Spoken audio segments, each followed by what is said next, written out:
You know, Ed, one of the most common asked questions that I get is, why aren't we closing more business? And I'm sure you hear that a lot as well. 8 times a day. If I had a short answer, I'd bottle it, sell $1 million worth and call it a day. But there is no short answer. But I will tell you the top 3 leading indicators that move the needle the most that I see across every situation, regardless of industry and regardless of company size. You may have a product that sucks, so that would be a very bad problem to have. But I will tell you the top bad. 3. Yeah. I'll give you the top 3. Number 1, are you solving a critical, bold, underscored, the whole thing, italics, are you solving a critical business issue for an executive?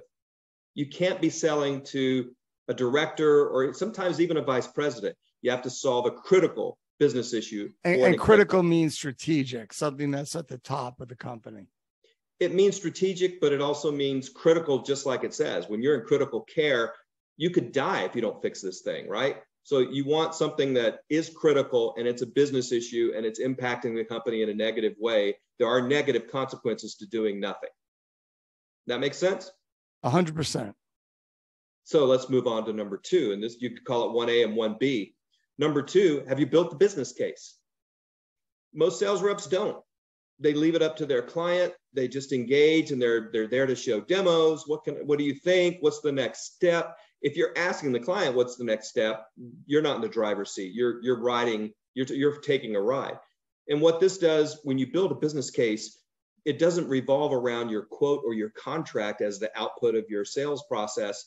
What the output is a business case that executives are going to read, and you're going up against other priorities or even competing solutions. And if you build that business case, you're well on your way to getting a deal closed. And that's how they make the decision. So this is perfect. Absolutely. And number 3, do you have a coach in your deal? A lot of people say, well, what's a coach? We're going to do a segment on and drill deeper into this. But a coach, what does a coach do in sports? They're on the sidelines. They call the plays. They get the optimal performance out of the people on the field. And that's what this situation is. You have a coach that's helping you do the best job that you can do, but they're your eyes and ears, and they're also helping you get your deal done because they want it done as well. So we're going to talk about a coach in a future segment, but if you don't have a coach, you're in trouble. You're not going to get a large, complex deal done without a coach. That's great advice, Al. This is really practical ABC. Really like the way you put this together. Hope it's helpful for everyone. Thanks a lot. Appreciate you joining selling. us. You bet, man. Thank you.